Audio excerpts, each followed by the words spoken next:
السلام علیکم ورحمۃ اللہ وبرکاتہ۔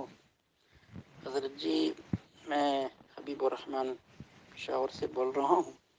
شیخ شریف اللہ سے نور اللہ مرکز سے 2000 میں دورہ حدیث کی ہے، اور ابھی ایک چھوٹا سا اپنا مدرسہ ہے دارالعلوم پشاور کے نام سے۔ آج سے 5-6 مہینے پہلے میں نے ایک خواب دیکھا تھا۔ آپ اور آپ کے ساتھ ہمارے جتنے بھی آج کے مشائخ ہیں سارے کے سارے موجود ہیں۔ میں چونکہ دونوں ٹانگوں سے معذور ہوں، تو آپ نے ارشاد فرمایا کہ چلو آقا صلی اللہ علیہ وسلم کی زیارت کے لیے چلتے ہیں۔ تو آپ نے میری جو چیئر ہے، کرسی ہے، اس کو پیچھے سے پکڑا۔ آپ مجھے دکھیل رہے، تو آقا صلی اللہ علیہ وسلم جہاں وقت تشریف فرماتی، سارے کے سارے علماء کرام وہاں پر جمع ہو، سب نے مصافحہ کیا اور 10 مبارک کو بوسہ دیا۔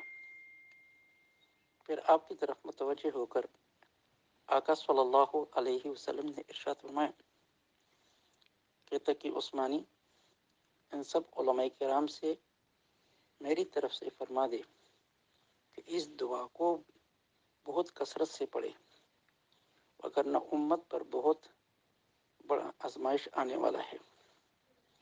وہ دعا مبارک یہ ارشاد فرمایا آقا صلی اللہ علیہ وسلم نے، اللہم اغفر لی ذنبی کلہ دکہ و جلہ اولہ و آخرہ وعلانیتہ و سرہ۔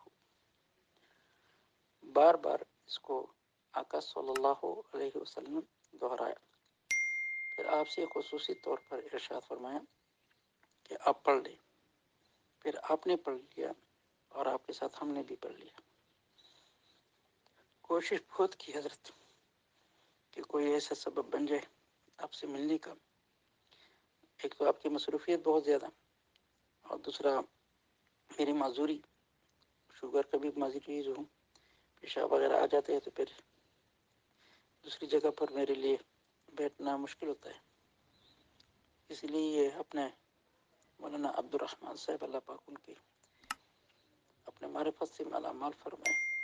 اس نے فرمایا کہ جو حضرت صاحب میرے پاس تشریف لا رہے ہیں، تو میں نے ان سے عرض کی کہ میری یہ گزارش حضرت صاحب سے عرض کر دینا، آپ کا چھوٹا حبیب الرحمن پشاور کا۔ السلام علیکم ورحمۃ اللہ تعالی وبرکاتہ۔ حضرت مولانا حبیب الرحمن صاحب مدد ذلکم العالی، اللہ تعالیٰ آپ کے درجات بلند فرمائے، آفت دارین عطا فرمائے، ہمیشہ اپنے ضمان میں رکھیں۔ آپ نے جو بشارت کا پیغام بھیجا اس سے مجھے بہت زیادہ مسرت بھی ہوئی اور ساتھ ساتھ شرمندگی بھی کہ میں کہاں اور آقا صلی اللہ علیہ وسلم کہاں، اور آپ کا میرا نام لے کر بیان اور پیغام دینا، یہ میرے لیے کیا کچھ ہے میں بیان نہیں کر سکتا۔